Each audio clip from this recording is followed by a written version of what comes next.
हम स्टडी कर रहे थे फोटोसिंथेसिस। फोटोसिंथेसिस में दो रिएक्शन होती है, एक लाइट रिएक्शन और एक डार्क रिएक्शन। हमने लाइट रिएक्शन पढ़ ली, अब हम क्या पढ़ने जा रहे हैं? Dark reaction. क्लियर? ओके, बोलो डार्क रिएक्शन हम पढ़ने जा रहे हैं, या इसी को बोलते हैं black man reaction. Clear? Okay, black man reaction. ठीक है, मैंने कहा आपको अंधेरा अभिक्रिया। पहले तो इसका नाम डार्क रिएक्शन इसलिए है क्योंकि इसको लाइट से कोई लेना देना नहीं है। बोलो क्लियर? लाइट से लेना देना लाइट रिएक्शन को, इसलिए इसका नाम डार्क रिएक्शन रखा। क्लियर? ओके, ब्लैक मैन मैंने कहा अभिक्रिया। ओके, अब इधर ध्यान दो। सबसे पहली चीज मैंने आपसे कहा, ओके ध्यान देना, पहला पॉइंट, ये कहाँ होती है, इसकी साइट क्या है, इसका स्थल क्या है। तो हमें पता है कि पूरा का पूरा फोटोसिंथेसिस होता तो क्लोरोप्लास्ट में ही है। किस सेल ऑर्गेनल में होता है? क्लोरोप्लास्ट में। लाइट रिएक्शन होती है ग्रेना पर और डार्क रिएक्शन होती है स्ट्रोमा में। क्लियर? तो मैंने कहा ये कहाँ होती है? स्ट्रोमा में। क्लियर? ओके, मैंने कहा इन स्ट्रोमा। क्लियर? स्ट्रोमा किसका भाग है? आप कहोगे क्लोरोप्लास्ट का। एक्चुअली स्ट्रोमा है क्या? तो आप कहोगे स्ट्रोमा होता है मैट्रिक्स ऑफ क्लोरोप्लास्ट। बोलो क्लियर? ओके, मैंने कहा क्लोरोप्लास्ट ओके का जो मैट्रिक्स होता है, जो माल मसाला होता है, वही कौन होता है? स्ट्रोमा होता है। क्लियर? ओके, अब क्या होता है कि पहले डार्क रिएक्शन का मतलब केल्विन साइकिल, केल्विन साइकिल का मतलब डार्क रिएक्शन था, लेकिन बाद में पता चला कि कुछ प्लांट में केल्विन साइकिल की जगह दूसरी साइकिल होती है। तो एक्चुअली डार्क रिएक्शन 3 टाइप की होती है। क्लियर? अगर मैं यहाँ पर लिखूँ types of dark reaction, clear, ध्यान से समझना मेरी बात को, मैंने कहा टाइप्स ऑफ डार्क रिएक्शन तो 3 होती है। नंबर 1, एक क्या होती है? C3 cycle. एक क्या होती है? बोलो, आपको मैंने कहा C4 साइकिल। ओके, और एक होती है CAM cycle. Clear? Okay, CAM cycle. बोलो clear? Okay, crassulacean acid metabolism cycle. जो C3 साइकिल होती है उसी को कहते हैं केल्विन साइकिल, क्योंकि वो केल्विन ने बताई थी। जो C4 साइकिल होती है उसको बोलते हैं हेड्स एंड मैंने कहा स्लैक साइकिल, क्योंकि वो हेड्स एंड स्लैक ने बताई थी। इसको बोलते हैं CM साइकिल। क्लियर? अब हुआ क्या कि अभी बोलो सिलेबस आपका चेंज हुआ। बोलो क्लियर? तो पहले फोटोसिंथेसिस टॉपिक ग्रेजुएशन में भी था और सीनियर सेकेंडरी में भी था। ओके, तो आपका C3 cycle, C4 cycle, CM cycle दोनों थे, लेकिन अभी सिलेबस चेंज हुआ तो उसमें केवल C3 डार्क रिएक्शन में C3 रखी, ये दोनों सिलेबस से क्या कर दी? रिमूव कर दी। क्लियर? हटा दी। बोलो क्लियर? ओके, मतलब अब आपके सिलेबस में केवल बोलो, अगर आप देखोगे तो डार्क रिएक्शन का मतलब केवल C3 साइकिल ही है। फिर भी मुझे आपको इन दोनों के बारे में बेसिक आइडिया तो देना ही पड़ेगा, क्योंकि कोई भरोसा नहीं है प्रोफेसर होगा। बोलो क्लियर? आपको इनसे भी पूछ सकते हैं, लेकिन अब ऑफिशियली ये दोनों हटा दिए। आप बोलो पुराना सिलेबस और नया सिलेबस को कंपेयर करोगे तो अब फोटोसिंथेसिस में डार्क रिएक्शन में ब्रैकेट में केवल C3 साइकिल ही दे रखा है। बोलो क्लियर? C4 और CM हटा दिया। ओके, तो ये तो हो गया ब्रीफ कि भाई डार्क रिएक्शन क्या होते हैं। तो हम कहाँ से स्टार्ट करते हैं पढ़ना? C3 cycle. ये दोनों भी पढ़ाऊंगा मैं आपको। बोलो क्लियर? और पूरा ही पढ़ाऊंगा। बोलो क्लियर? क्योंकि पूछा जा सकता है। अच्छा, अगर नहीं पढ़ाऊँ तो आपको पता ही नहीं रहेगा कि इन दोनों में डिफरेंस क्या होता है। बोलो, बहुत सारी चीज़ें जो इसको पढ़ते तो ही पता चलती है। तो अब अपन यहाँ पर क्या हेडिंग डाल रहे हैं? बोलो, मैंने कहा केल्विन साइकिल। क्लियर? ओके, बोलो यहां पर केल्विन चक्र। ओके, केल्विन चक्र। अब आपको मैंने कहा कि अपना पढ़ने का तरीका अलग है। मैं पहले साइकिल नहीं बताता हूँ, पहले मैं सारी बातें जो साइकिल में एग्जाम में पूछी जा सकती है वो 1 2 3 करके बताता हूँ, और फिर साइकिल बनाता हूँ। तो आपको लगता है साइकिल याद करने की जरूरत ही नहीं है। अगर पहले साइकिल बनाऊंगा तो आपको लगेगा ये साइकिल याद करने की जरूरत है। हम पहले उससे पूरा निचोड़ निकालेंगे। क्लियर? कैसे? 1 2 3 करके। इधर ध्यान दो, पहले 7 5 पॉइंट बताऊं फिर नोट करना। ओके, मैंने कहा केल्विन साइकिल, या इसी का नाम क्या है बोलो? C3 cycle. तो पहले दो आपको मैंने कहा नाम जो इसके हैं उन्हीं पर पॉइंट लेंगे। क्लियर? मैंने कहा यहां पर C3 साइकिल। ओके, यानी यहां पर मैंने लिखा discovery of C3 cycle. Clear? Okay, तो मैं लिखूंगा यहां पर बाय केल्विन। भाई सीधी सी बात है, एग्जामिनर को भी खोज पूछना होगा तो केल्विन साइकिल की खोज किसने की ऐसा थोड़ी पूछेगा। वो क्या पूछेगा? C3 साइकिल की डिस्कवरी किसने की है। तो मैंने लिखा यहां पर C3 चक्र के खोज करता। क्लियर? ओके, तो कौन है बोलो? केल्विन। क्लियर? ओके, कौन है बोलो? केल्विन। अच्छा, केल्विन ने C3 साइकिल दी थी तो किसी ने किसी प्लांट पर स्टडी तो करी होगी, तो इन्होंने की थी क्लोरेला पर। किस पे की थी? क्लोरेला। क्लोरेला कौन है? Green algae. बोलो कौन है? Green algae. तो यहां पर क्या लिख रहा हूं? Study okay plant of kelvin. बोलो क्लियर? ओके, मैंने कहा study plant of kelvin. Okay, kelvin, मैंने कहा केल्विन के अध्ययन अध्ययन अध्ययन का पादप। किस पे स्टडी की थी बोलो? मैंने कहा बोलो यहां पर क्लोरेला। किस पे की है बोलो? क्लोरेला। मैंने कहा बोलो ओके रेला। यानी क्लोरेला कौन होता है बोलो? आप कहोगे क्लोरेला होता है ग्रीन एल्गी। कौन होता है? ग्रीन एल्गी, यानी हरित शैवाल होता है। क्लियर? ओके, उसके बाद मैंने कहा यहां पर नंबर 3 इस साइकिल का नाम C3 क्यों है? तो केल्विन ने जो साइकिल खोजी थी उसका पहला प्रोडक्ट 3 कार्बन वाला PGA होता है, फॉस्फोग्लिसरिक एसिड होता है। तो साइकिल का नाम क्या रख दिया? C3 cycle. क्लियर? तो यहां पर क्या लिख रहा हूं? First product. Clear? Okay, first product of Calvin cycle. Clear? Okay, exam में भी आपको पूछेंगे तो केल्विन चक्र का पहला उत्पाद क्या होता है? तो वो कौन होता है? PGA, जो कितने कार्बन वाला होता है? 3 कार्बन वाला। फुल फॉर्म क्या होती है? फॉस्फो, मैंने गिला ग्लिसरिक एसिड। क्लियर? क्या लिखा मैंने बोलो? फॉस्फो ओके ग्लिसरिक अम्ल। क्या लिखा मैंने? Phosphoglyceric acid. क्लियर? ओके, ये क्या लिखा मैंने यहाँ पर? केल्विन ओके चक्र, चक्र का मैंने कहा प्रथम उत्पाद। क्लियर? ओके, वो क्या होता है बोलो? आपका PGA। इसीलिए साइकिल का नाम C3 साइकिल रखा। पहले बताओ बातें क्या बताई, जो नाम है उसको समझा। और अक्सर एग्जामों में पहला प्रोडक्ट पूछा जाता है। PGA का फुल फॉर्म क्या है? Phosphoglyceric acid. हमेशा हम लिखेंगे क्या? PGA। बोलो क्लियर? यहां तक बात समझ में आए? ओके, अब आपको मैंने कहा नंबर 4 क्या बता रहा हूं कि भाई जिन प्लांट में ये साइकिल होगी उन्हें C3 प्लांट कहते हैं। बोलो क्लियर? मैंने कहा आपको यहां पर बोलो, आपको मैंने कहा कि C3 चक्र। क्लियर? ओके, जिन मैंने कहा पादपों में उपस्थित क्लियर होता है, होती है, उन्हें हम क्या कहते हैं? C3 plant. क्लियर? मैंने कहा आपको यहां पर presence of C3 cycle. Clear? Okay, बोलो उन किन में? बोलो C3 प्लांट। और C3 प्लांट सामान्यतः बोलो जनरली बोलो क्या होते हैं? द्विबीज पत्री। बोलो क्लियर? द्विबीज पत्री पादप। क्लियर? यानी C3 प्लांट जनरली क्या होता है? बोलो जनरली बोलो आपको मैंने कहा डाइकॉट प्लांट होते हैं। क्या होता है? डाइकॉट। और जो C4 साइकिल है वो प्लांट जनरली मोनोकॉट होते हैं। बोलो क्लियर? यहां तक बात समझ में आई? बोलो ओके। उसके बाद मैंने कहा कि जो C3 प्लांट होते हैं उनमें ये C3 साइकिल क्यों हो पाती है? क्योंकि उनके अंदर स्ट्रोमा में एक एंजाइम होता है जिसका नाम है रूबिस्को एंजाइम। कौन सा एंजाइम?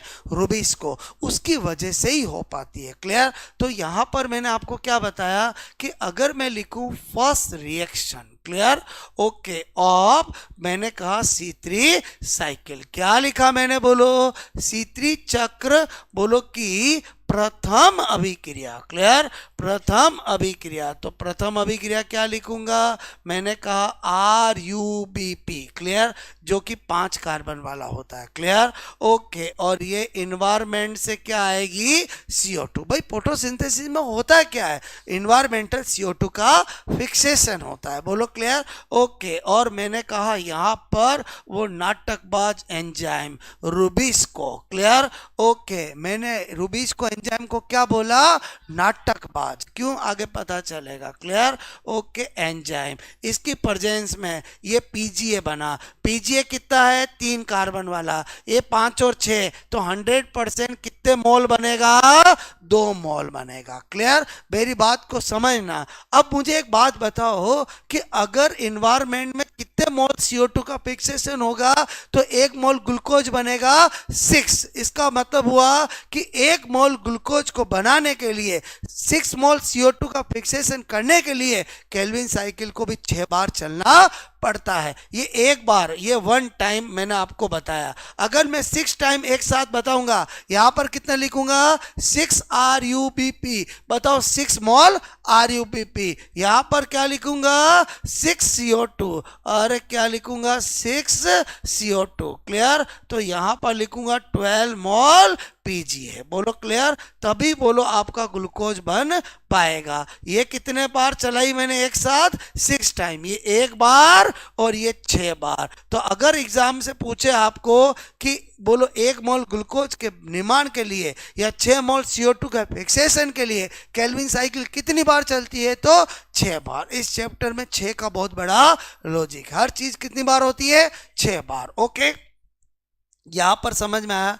अब अपन ने देखा कि एंजाइम का नाम लिखा रूबिस्को। एग्जाम में आता है रूबिस्को की फुल फॉर्म क्या होती है? एक बात क्लियर? ये RUBP क्या है? तो RUBP का मतलब है राइबुलोज 1,5 बाइफॉस्फेट। क्लियर?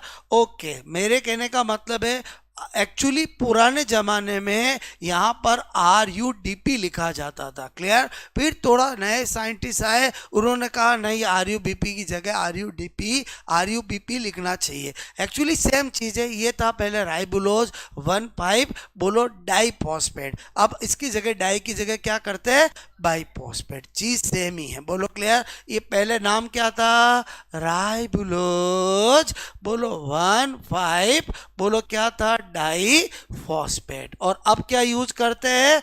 बोलो बाइफॉस्फेट। तो RUDP ही RUDP, उसमें कोई दिक्कत नहीं है। बोलो क्लियर? अब मैंने कहा हमारे लिए नया चीज है रूबिस्को। तो बताओ यहाँ 6 पॉइंट में क्या लिखूंगा? बोलो full name. Clear? Okay, of rubisco. Clear? Rubisco का पूरा नाम क्या लिख रहा हूं? बोलो रूबिस्को। ओके, का पूरा नाम। क्लियर? ओके, मैंने कहा complete name of rubisco. Clear? क्या होता है? यहां पर देखो, मैंने लिखा यहां पर ये जो रूबिस्को। क्लियर? मैं पहला मैंने लिखा राइबुलोज। Okay, 1,5 biphosphate. क्लियर? बोलो फॉस्फेट। Okay, carboxylase. बोलो clear? Okay, and oxygenase. Clear? Okay, carboxylase और ऑक्सीजनेज। इसका मतलब हुआ कि रूबिस्को के अंदर इस C का मतलब अलग है और O का मतलब अलग है। बोलो क्लियर? यानी बोलो आपका रूबिस्को। क्लियर।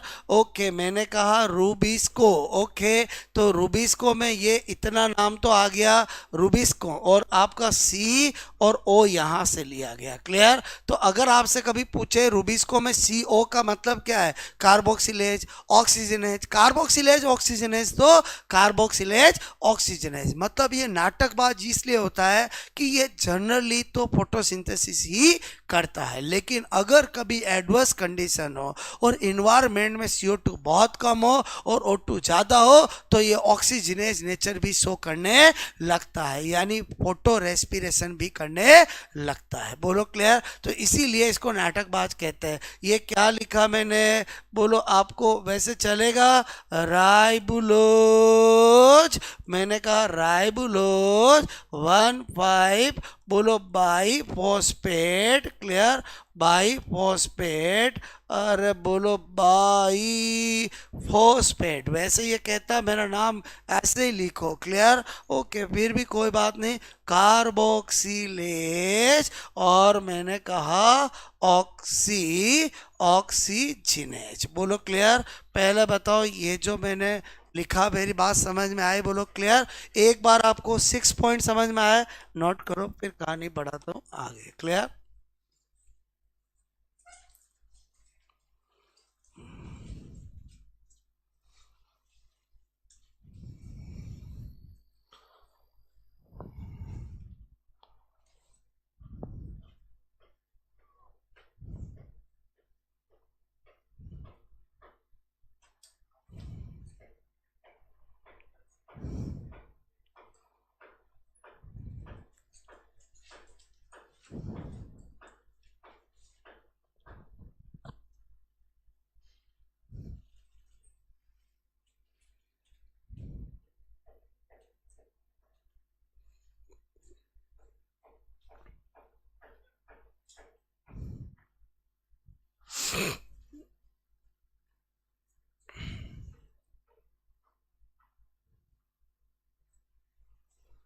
मतलब ऑफिशियली अभी खाली C3 साइकिल आपके रखी है सिलेबस में, C4 CM हटा दी है। बोलो क्लियर।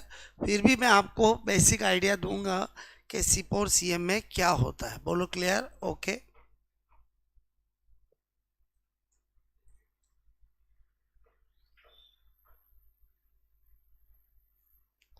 हटा दूं।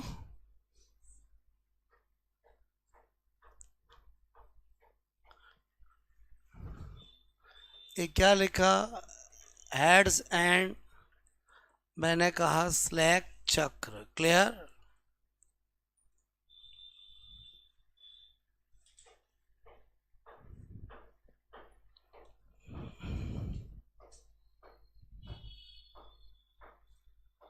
Okay,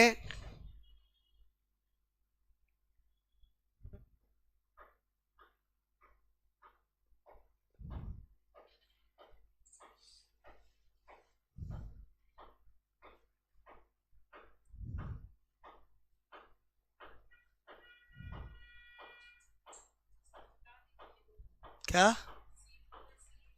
CAM cycle. ओके, ये मतलब रिमूव फ्रॉम सिलेबस, और समझे मैंने यहाँ पर बताया, बाकी तो मैं आपको बताऊंगा तो सही। बोलो क्लियर।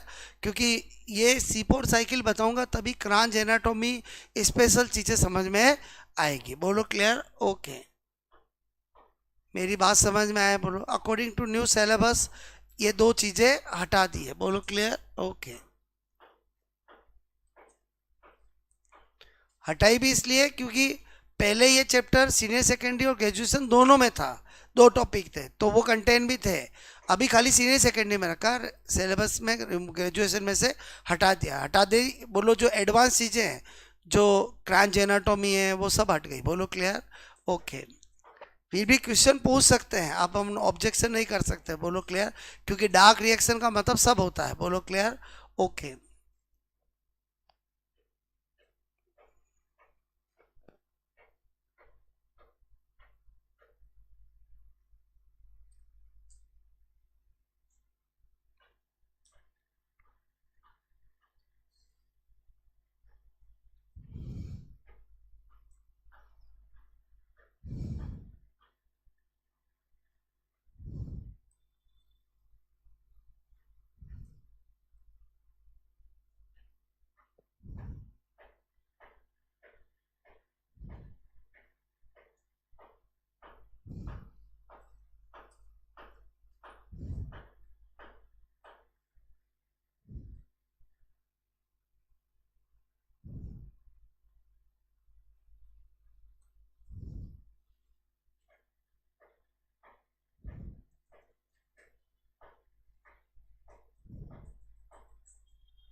ओके,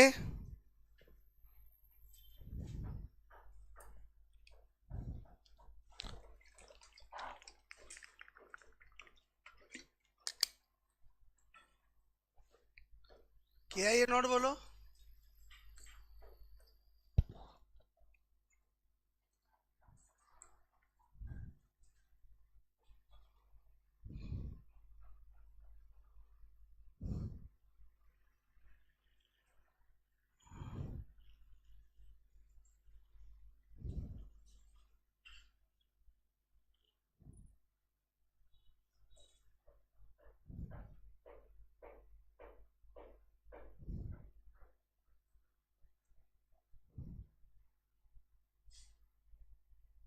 ओके,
ओके, बताओ, मैं बोलो आपको क्लियर।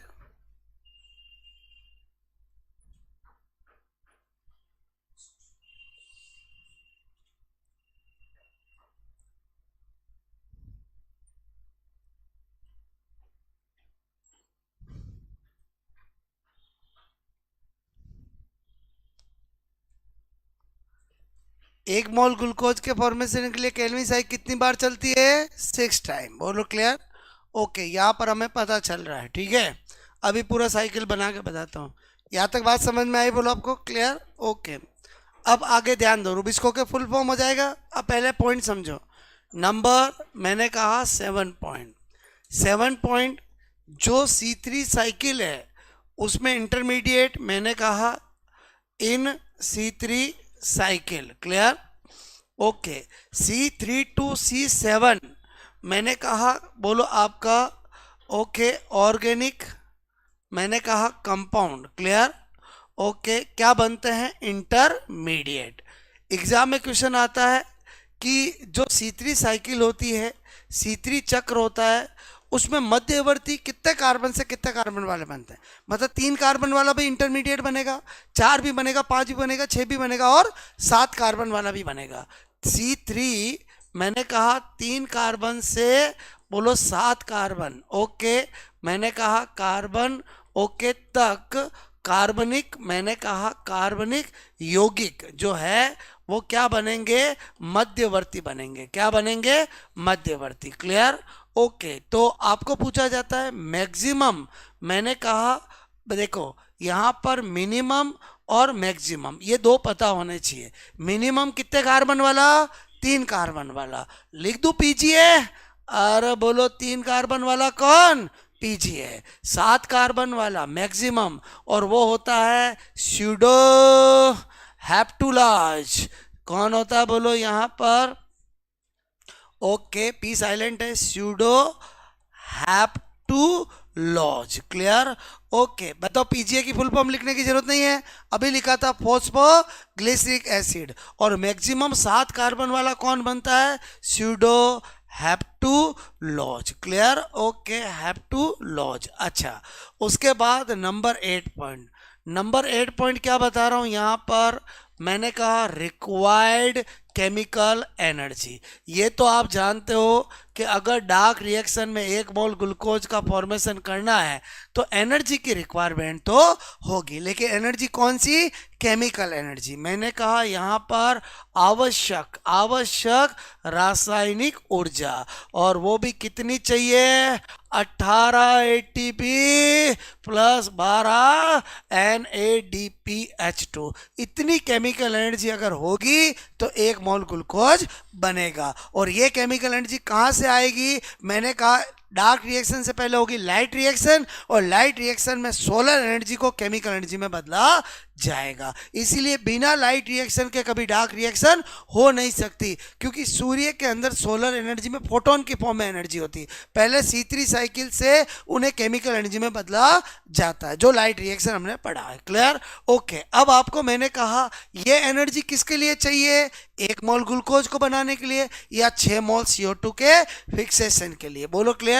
तो अगर 1 मोल CO2 के फिक्सेशन में कितनी चाहिएगी, तो 6 से डिवाइड कर देंगे तो 3 ATP और 2 NADPH2 आ जाएगा। मैंने कहा रिक्वायर्ड एनर्जी ये किसके लिए चाहिए, बोलो आप कहोगे for production of 1 mole C6H12O6। बोलो क्लियर, 1 मोल मैंने कहा आपको ग्लूकोज। Clear, okay.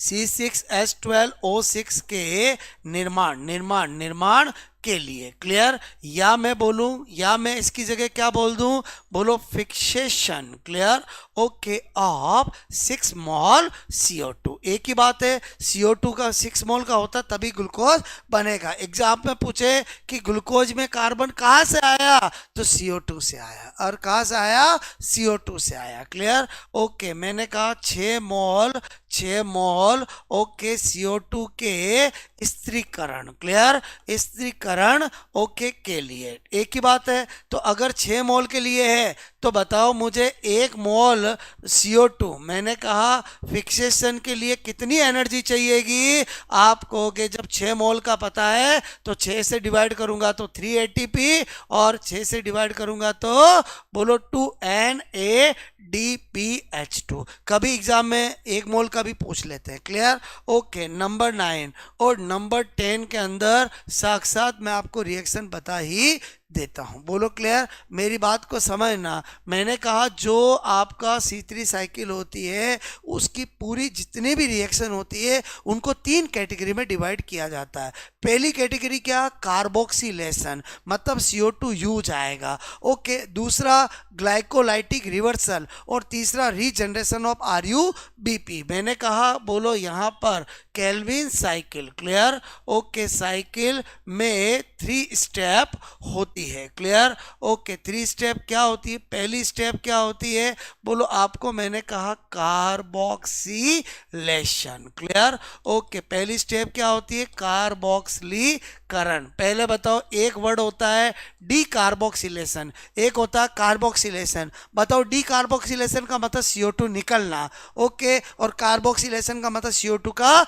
यूज आना। क्लियर, दूसरा मैंने कहा glycolytic reversal. Clear, okay, glycolytic reversal. मैंने कहा ग्लाइकोलाइटिक, बोलो यहाँ पर रिवर्सल। क्लियर, ओके, मैंने कहा रिवर्सल यानी ग्लाइकोलाइसिस। क्लियर, अगला चैप्टर पढ़ेंगे उसमें ग्लाइकोलाइसिस पढ़ेंगे।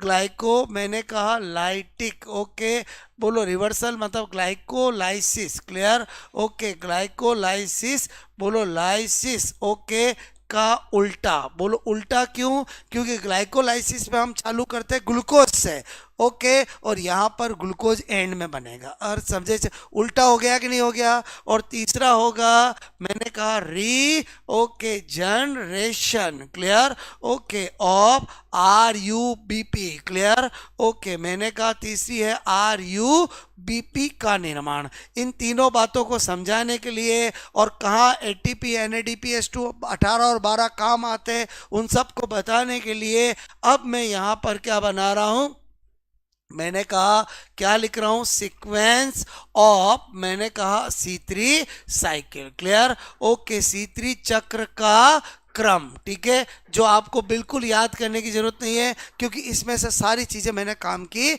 बता दी। सबसे पहले बताओ 6 बार एक साथ चलाऊंगा तभी एक ग्लूकोज निकालूंगा। अब मैं जो चला रहा हूं कितनी बार चला रहा हूं, 6 बार एक साथ। बताओ यहां पर क्या लूंगा, 6 mol R U BP, R U BP, R U DP, R U DP, R U BP, एक ही बात है, क्लियर। यहां पर ये इन्वायरमेंट से 6CO2, क्लियर, और कौन सा एंजाइम लिखूंगा, रुबिस्को एंजाइम, क्लियर, ओके, और पहला प्रोडक्ट या 12 मोल क्या बना दूं, आप कहोगे बोलो PGA, जो कि कितने कार्बन वाला है, 3 कार्बन वाला, क्लियर, ओके। फिर क्या होता है, इससे 12 मोल PGA से मैंने कहा 3PG, बोलो यहां पर 13 बाई PGA बनता है, क्या बनता है, 13 बाई PGA बनता है, क्लियर। और इससे ये बनाने के लिए 12 ATP खर्च आते हैं। कितने ATP खर्च आते हैं, बोलो 12 ATP, चलेगा, बोलो आपसे मैं कह रहा हूं, ओके। फिर ये 13 बाई PGA, ये भी कितना मोल, 12 मोल, क्योंकि ये भी 3 कार्बन वाला है तो ये भी 3 कार्बन वाला है, क्लियर। फिर 13 बाई PGA से मैंने कहा क्या बनता है, 3PGAL बनता है, क्लियर, ओके, ये भी 12 मोल, क्लियर, ओके। और मैंने कहा कितने कार्बन वाला, 3 कार्बन वाला। इससे इसको बदलने में 12 NADPH2 मैंने कहा काम आ जाते हैं, खर्च आते हैं, बोलो क्लियर, 12 NADP, बोलो क्लियर। फिर मैंने कहा इस 12 मोल, बोलो 3PGL के 2 भाग बनते हैं, बोलो क्लियर, एक 2 मोल PGL, 2 मोल PGL, और एक बोलो मैंने कहा इधर कर दूं 10 मोल PGL, बोलो क्लियर, कर दिया, बोलो आपसे मैं कह रहा हूं इस 2 मोल PGL से तो यहां बन जाएगा 1 मोल क्या, C6H12O6, जिसको हम कहते हैं ग्लूकोज, बोलो क्लियर, ओके। अब सारी कहानी चलेगी, वापस साइकिल भी तो चलानी है, तो ये 10 मोल PGL से पहले बनेंगे C3 to C7 intermediate, clear, क्या बनेंगे, इंटरमीडिएट, और इन इंटरमीडिएट से बन जाता है RUMP, क्या बनता है, वही 6 मोल क्या बन जाता है, RUMP, 5 कार्बन वाला, क्लियर, ओके। अब आपको मैंने कहा इस RUMP को किस में बदलना पड़ता है, RUDP में, बोलो क्लियर। तो मैंने कहा यहां पर फिर वापस बोलो 6 ATP खर्च होते हैं, कितने ATP खर्च होते हैं, 6 ATP, बोलो क्लियर, ओके। यहां पर तो वापस RUBP बन जाता है। अब आप सोचो ये साइकिल बार बार एवरीडे चलेगी, बोलो क्लियर, और प्लांट में क्या बनता जाएगा, ग्लूकोज। इसको चलाने के लिए टोटल ATP कितने चाहिए, 12 ATP, कितने NADPH2 चाहिए, बोलो ATP कितने चाहिए, 18, और NADPH2 12, बोलो क्लियर। पहले बताओ, इसको याद करने की जरूरत ही नहीं है क्योंकि इसका पूरा सार मैं निकाल चुका हूं, पहली रिएक्शन बता चुका हूं, पहला बोलो आपका एंजाइम बता चुका हूं, बोलो कितने इंटरमीडिएट बनते वो बना सकता हूं, और आपको अच्छा, अब मैंने कहा इसको 3 नाम दिए गए, यहां से यहां तक जो हुआ उसको नंबर 1 कह दूं, ये लो, बोलो कार्बोक्सिलेशन। बताओ यहां से यहां तक जो हुआ, ओके, इसको मैं क्या कह दूं, नंबर 2, बोले तो ग्लाइकोलाइटिक रिवर्सल, क्योंकि ग्लाइकोलाइसिस कहां से चालू होता है, C6H12O6 से, बोलो क्लियर। तो इसको ग्लाइकोलाइटिक रिवर्सल। बताओ यहां से यहां तक पूरा नंबर 3 है कि नहीं है, नंबर 3 का मतलब क्या, रीजनरेशन ऑफ RUBP। और समझे बोलो क्लियर। पहले बताओ C3 साइकिल समझ में आए, बोलो आपको साइकिल वाइकिल कुछ याद नहीं करनी, उसका निचोड़ आपको पता होना चाहिए, क्लियर, ओके। फोटो खींच लो, नोट कर लोगे, बोलो यहां तक तो नोट कर लिया था, बोलो ओके, क्लिक कर लो, सर आ गए।